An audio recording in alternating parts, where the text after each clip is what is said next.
Now, whatever you think of Jerry Lewis, I want you to put it aside for the next few minutes because I think you're going to hear things from Jerry Lewis that you've never heard before. Certainly one piece of information about his drug abuse I know will be revealed tonight for the first time. He's in South Florida to make a movie, and he's going to be with us for a few months, and I know he's watching now, so let's watch as I talk to Jerry Lewis. Let me oversimplify Jerry Lewis, and I'm trying to represent the people watching now who only know you from television or movies. First word comes to my mind is egomaniac. Mm-hmm. Have you heard that before? Oh, sure. From friends, not from enemies. But no. There are no such things as enemies. I don't believe in enemies. I just think that there are people that don't know you. Okay. Those who don't know you use that term often.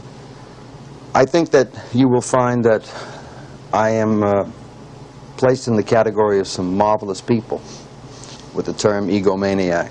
I can give you a list of people who over the years have had that term used, and I'm very proud of it. Charlie Chaplin was an egomaniac. Stan Laurel was an egomaniac. Buster Keaton was the egomaniac. I'm very proud to be in that company. And you will find that the term egomaniac, Joe, is usually applied to those who are multifaceted. The minute they do more than one job, for some strange reason, and I suspect that the reason for it is that you are punctuating how singularly faceted the envious performer might be. He therefore must put a brand on you, hence egomaniac. So it doesn't really bother you to hear that word used? Anything negative bothers me, Joe. Anything that I believe is unfair, if you got a negative that I got coming, it's going to bother me, but I'm going to examine it and try to make it better. Do you think that you being generally thought of as a comedian is a negative? No. Oh, God, no. Oh, no. Being thought of as a comedian is a high compliment. Well, except I always seem to get the feeling that you want to be taken more seriously than people do. Well, on a personal basis, yes, yeah. Of course. If I'm sitting with people that I want to make a point with, I'm hoping that they're going to generate a moment of intelligence and listen. If nothing more, just listen and know that I am not performing for about 5 minutes. Yeah. In other words, the thing that bothers me is when I'm sitting with a couple of guys and we're talking about what fun it is to be together, and all of a sudden the subject of Cambodia comes up. I'd like them to assume that I am now going to not be funny and relate to that subject. And when that doesn't happen, that disturbs me, because what they're doing is they're not listening. Where do you find yourself in your life right now? How old are you? 52. I'll be 53 March 16th. Are you where you thought you wanted to be 20 years ago at 53, midlife? I don't believe I thought about that 20 years ago. You didn't? No. 20 years ago, were you still with Dean Martin? No. 1958? 22 years ago, 22. He was still working for me. He was still... Tell us about that very quickly. Let's move through that. Why the breakup? It was expedient. It was the time. We had hit the crest. There was more things that I wanted to do. I was the catalyst between Martin and Lewis, the public, and our whole corporate structure. I created the split. Would he agree with that if he were sitting here right now? Yes. Oh, yes, of course. And it was at the time, it was the most devastating thing in my life, because I didn't know where I would go, but I knew one thing, that with all of my training from my dad and all the years of learning about our business, the one thing that I will never ever forget till the day I die was when he said to me, walk off a winner. Don't get knocked out of the ring. There's nothing quite as degrading as getting knocked through the ropes. Now, I was 10 years old, I would guess, maybe 12, when he told me that, and then sure enough, I remember seeing Joe Louis getting knocked through those ropes, and I knew it all that night, exactly what he meant. Well, Dean and I were the champions of the world, and if we'd have sustained what we were doing, while beneath all of that and behind the scenes the undercurrents were beginning to build up, it had nowhere to go but down, and that's getting knocked out of the ropes. Was it a very sudden thing? I mean, did you just say to him one day, it's over? Or no, did you it was negotiate building. it, talk it was about building in the last. We had 8 super years. The last 2 were very difficult. Now, it's been intimated. It's been more than intimate. It's been said that they broke up because you were an egomaniac. You were insufferable. You couldn't stand to share anything with anybody.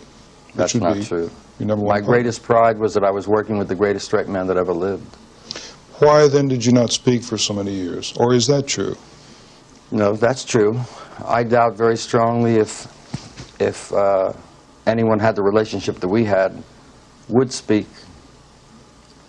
I don't believe in the people that get divorced that tell me that they're just wonderful friends. They've been divorced and they're just the greatest of friends. I think that's a lie. I don't believe there is such an animal in the human condition. If a man and a woman live together and they give one to another and all of a sudden they're incompatible, you're going to tell me they're going to be friends? Let's talk about the telethon, and let's deal immediately with all the negatives so that we can either answer it or don't answer it. First of all, why? You would think if someone were trying to do something to help children, no one would find fault with that. Of course. It seems to be quite the opposite. I have read and I have heard people say to me the following: it's nothing but a tax device for Jerry. He makes a lot of money from 7-Eleven and the other groups who put money into it. They write it off as taxes, and while he claims he doesn't get any money for it, he does in terms of free office space, free cars, free travel, whatever. Really? Yeah. Really? Well, the books are open, Joe. My books, the books of our organization, the books of 7-Eleven, the books of any. We are governed by the United States of America. And if you look into the books, you will find out why I will probably have problems paying my taxes this year. That's how much money I make.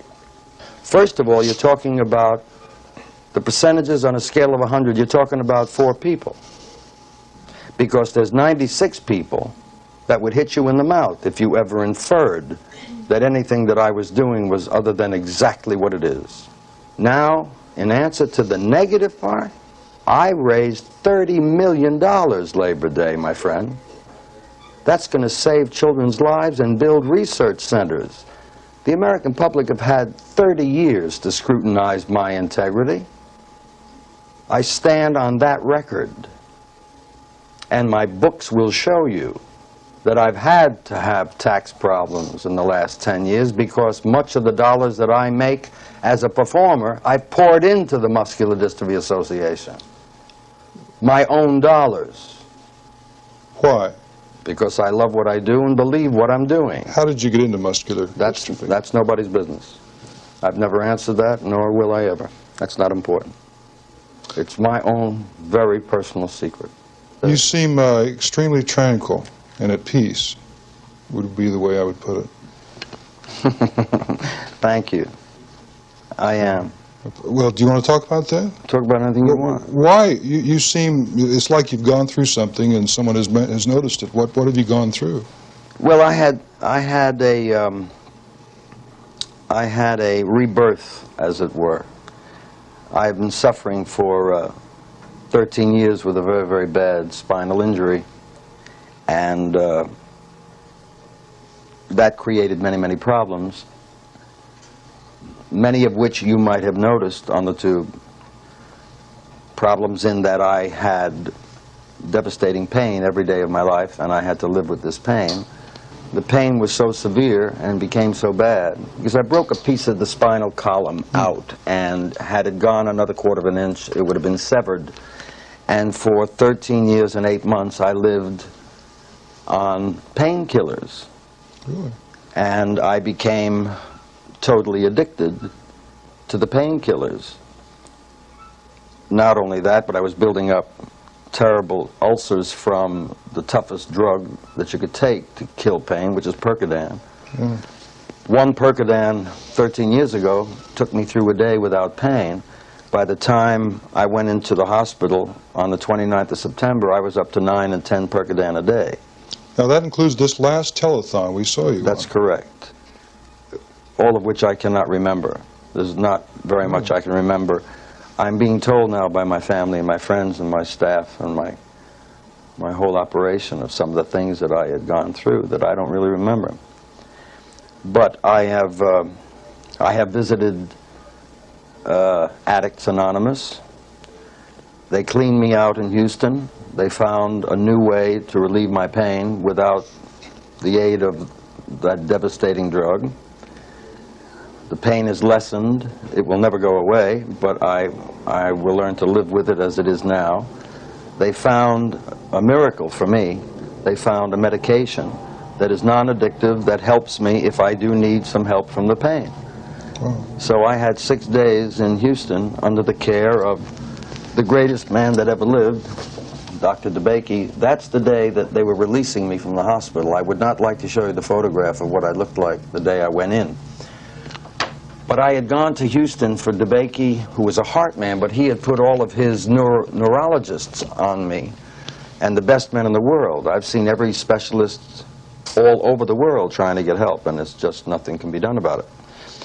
So each time I'd go to Houston, they tried everything possible to help me. And DeBakey was becoming so frustrated because here he is opening hearts and saving human beings, and one of his best friends in his life he can't help. This last trip, and this is the first public discussion that I've made of any kind relative to this. Really? They found a steroid that they injected into my spine, and by eliminating some of the fluid of the spine, the very injury fluid, that, along with the compound, seems to have been the answer. And I have been clean now since September the 29th. I have taken no medication of any kind, nor Coca-Colas. I was on 20 Cokes a day. That, along with medication, was really screwing up my head. So you have, well, you are a different person then. Yes, very much so. Do you ever act crazy like you used to? Of course. Would you do it now for us? Would I do it now? You know, the voice, the whole... I don't know. You see? People... I might. Well, try it or something. I mean, that's what you became famous for. That's right, but that's not what you came to interview. Well, yeah, I kind of wanted to see that, too. If you'd have said so, you wouldn't have gotten the interview. Why? Simply because when you want to see that crazy character, buy a ticket. Oh, now that doesn't sound like you. Yes, it does. I'm now being totally objective, and I'm wearing another hat now. I'm a businessman.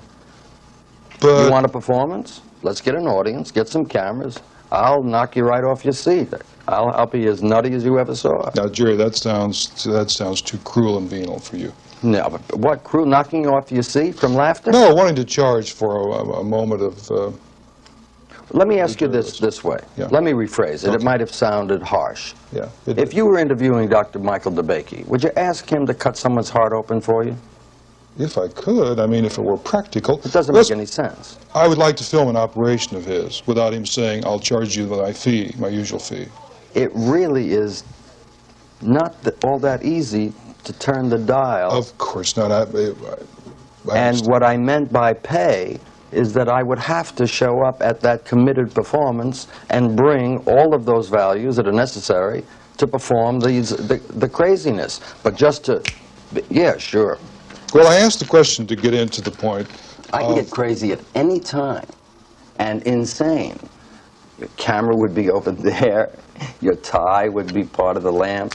I wouldn't light this like a normal human being would light it, naturally. Right. But I don't feel like getting crazy. And when I don't feel like it, I don't. It's all that simple. Well, after some very serious conversation, I'm glad we've left Jerry where we all most remember him, and that it is in making us laugh. And we hope the next time we're with him, we'll show you more of how he does that. We'll be right back.